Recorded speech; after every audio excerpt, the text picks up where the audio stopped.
야구팬 여러분 안녕하세요. 이것을 칼럼에 오신 분들 환영합니다. 이번 영상부터 25시즌 전력 분석 영상들을 올리도록 하겠습니다.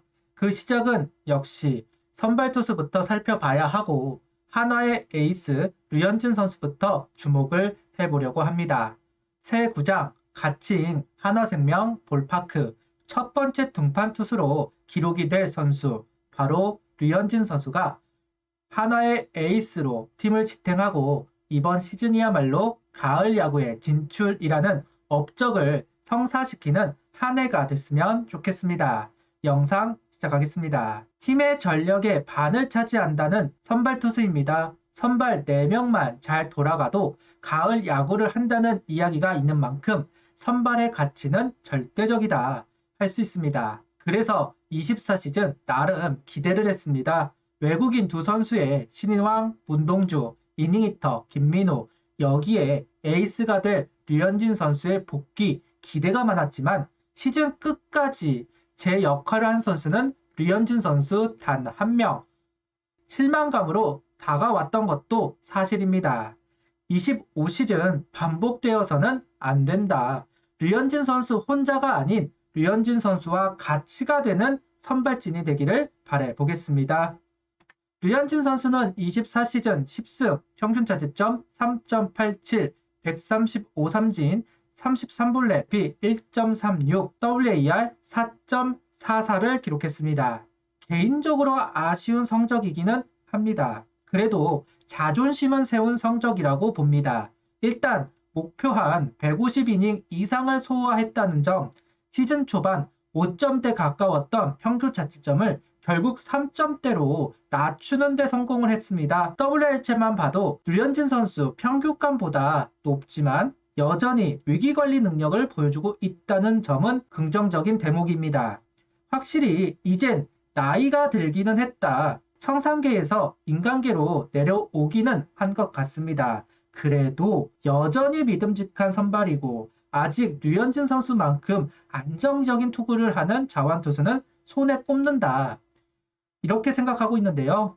25시즌도 여전할 것이다. 여전히 듬직한 선발일 거다 예상을 하고 있습니다. 그럼 왜 24시즌은 비교적 아쉬운 부분들이 있었는가? 저는 3가지, 메이저와 KBO의 타자들의 차이, 그리고 주무기의 교체, 마지막으로 좌우 피칭에서 상하 피칭으로 바뀐 변화를 이야기하고 싶습니다. 먼저 여러 방송에서 류현진 선수가 언급을 했던 메이저리그와 KBO 리그의 차이점입니다. 메이저리그는 기본적으로 강대 강의 대결을 합니다. 초스트라이크에서도 풀스윙을 하면서 대처를 하는 리그입니다. 아무래도 승부구가 속구인 경우가 많고 피하기보다는 정면 승부를 하는 리그이다 보니 타자들도 풀스윙으로 화답한다고 볼 수 있습니다. 힘과 피지컬의 리그입니다. 반면 KBO 타자들은 변화구에 대한 생각이 많습니다. 메이저리그와 일본 리그 두 곳에 영향을 받은 리그이다 보니 섞여 있다. 류현진 선수가 복귀 후 소화한 경기들을 보면 확실히 메이저리그에서 하듯 속구 승부가 많았고 그러다 보니 파울이 많았습니다.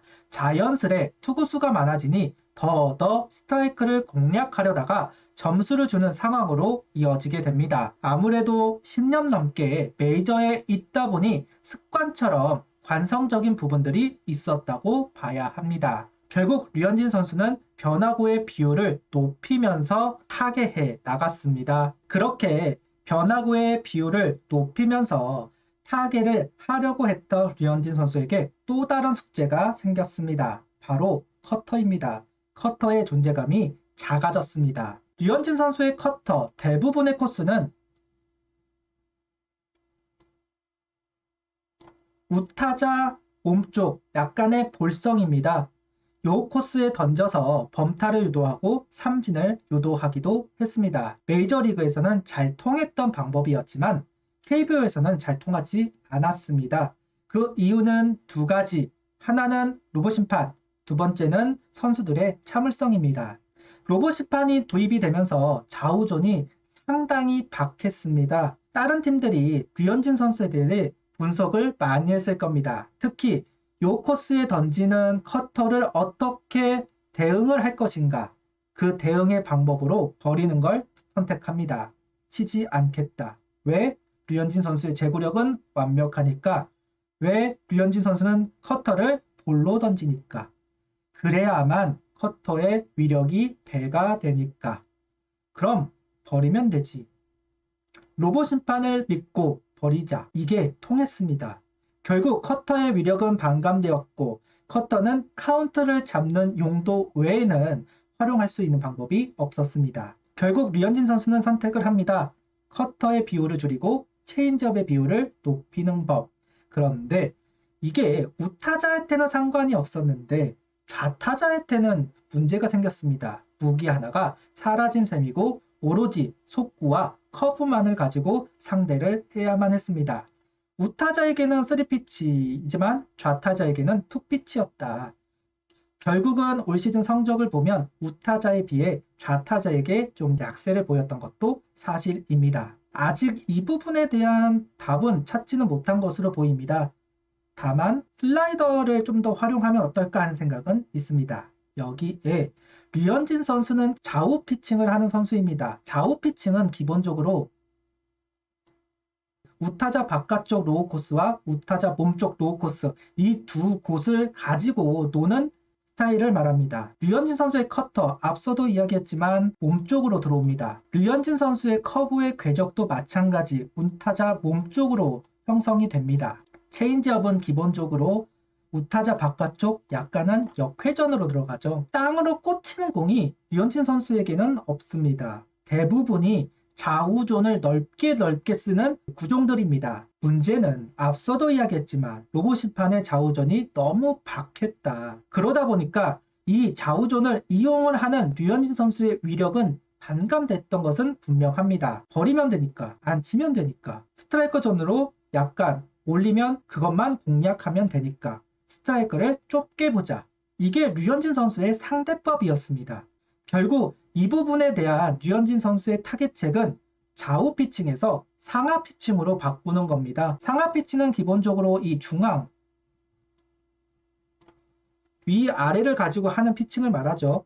근데 류현진 선수가 그 정도 극단적인 상하 피칭은 아니지만 우타자 바깥쪽 이 코스를 좀 더 두드리는 것으로 상하 피칭을 하기 시작을 했습니다. 직구나 커터나 우타자 바깥쪽을 좀 많이 던지면서 타겟을 합니다. 문제는 우타자에게는 이렇게 상하 피칭을 했는데 좌타자 상대로는 그러지를 못했습니다. 이 세 가지에 대한 숙제, 25시즌도 마찬가지로 있을 겁니다. 그래도 1년간 시행착오를 겪었습니다. 이 시행착오는 분명 류현진 선수에게 도움이 될 겁니다. 워낙 똑똑한 선수이니 대처법들은 분명 가지고 있을 거라고 생각합니다. 류현진 선수에게 희소식이 하나 있습니다. 바로 스트라이크 존이 하향되었다고 합니다. 류현진 선수처럼 낮게 공을 던지는 선수에게는 정말 희소식이 될 겁니다. 작년 류현진 선수가 불만을 표했던 공이 하나가 있습니다. 그 공이 볼이 아닌 스트라이크로 잡힌다는 이야기가 됩니다.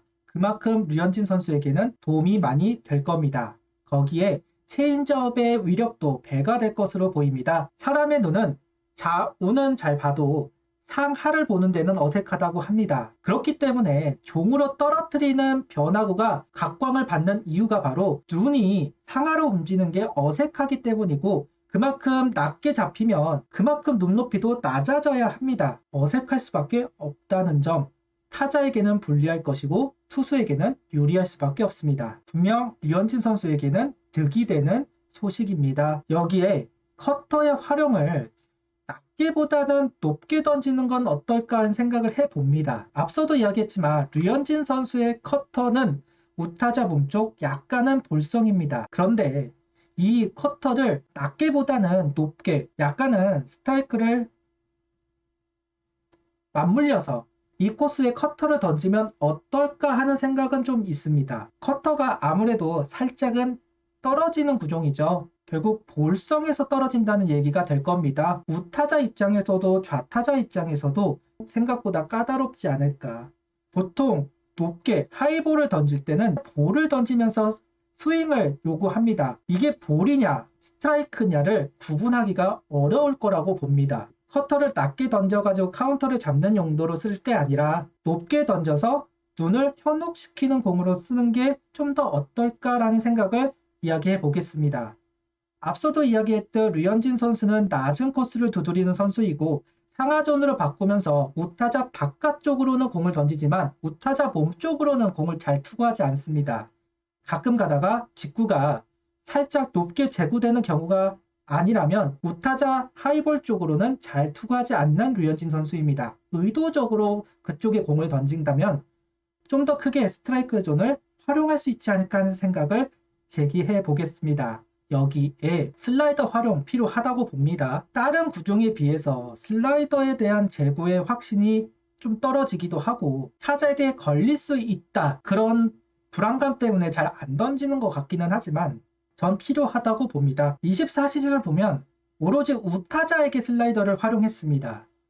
좌타자에게 중앙으로 떨어지는 슬라이더가 필요하다고 봅니다. 던질 줄은 알잖아요. 그러니 의도적으로 강하게 떨어지는 공을 던질 필요가 있다. 류현진 선수의 투구를 보면 기본적으로 떨어지는 공이 없습니다. 전부 다 스트라이크 언저리에서 글러브로 캐치를 하는 그 정도의 낙폭을 보여주지 확실하게 볼로 떨어지는 일명 떨공으로 삼진을 잡지는 않는다고 할 수 있습니다. 그런데 슬라이더가 이런 식으로 한두 개만 떨어진다 하더라도 타자는 떨어지는 공에 대한 인식을 할 것이고 그만큼 다른 공들이 좀 더 편하게 제구를 시킬 수 있지 않을까. 양현종 선수가 의도적으로 초구나 둘째구에 슬라이더를 땅으로 떨구더군요. 그 부분에서 착안을 했습니다. 앞서도 이야기를 했지만 류현진 선수 이제 천상계가 아닌 것 같기는 합니다. 나이가 들기는 들었죠. 그래도 10승은 무난하게 해줄 것으로 보이고 150이닝 3점대 초반 정도를 예상하고 있습니다. 여전히 자기 목은 충분히 해줄 류현진 선수라고 생각합니다. 잔소리꾼이 되겠다는 류현진 선수의 리더십 기대하고 있습니다. 자완 너무 없습니다. 류현진 선수가 많은 도움을 줘야 되지 않을까라는 생각을 해보는데요. 류현진 선수 다음이 이충호 선수와 김범수 선수입니다. 자완 파트 중 전력파로 평가받을 수 있는 선수는 류현진 선수 한 명이라고 봐야 됩니다. 김범수 선수는 부활을 할지 안 할지는 지켜봐야 하니까요. 결국은 어린 선수들이 좀 더 빠른 성장을 해줄 필요가 있습니다. 류현진 선수가 좀 더 선수들하고 소통을 좀 많이 해줄 필요가 있기는 하다. 24시즌 결국 혼자였죠. 혼자 선발을 버텼습니다. 다른 선수들은 왔다 갔다 했던 것이 사실입니다. 혼자가 되면 안 됩니다. 파트너가 생겨야 합니다. 올 시즌은 류현진 선수 혼자가 아니라 류현진 선수와 같이 선발진을 이끌어가는 하나 구단이 되었으면 좋겠습니다. 그 안에서 역시 류현진이라는 소리를 들었으면 좋겠네요. 구독, 좋아요, 알림 설정 부탁드리며 영상을 봐주셔서 감사합니다.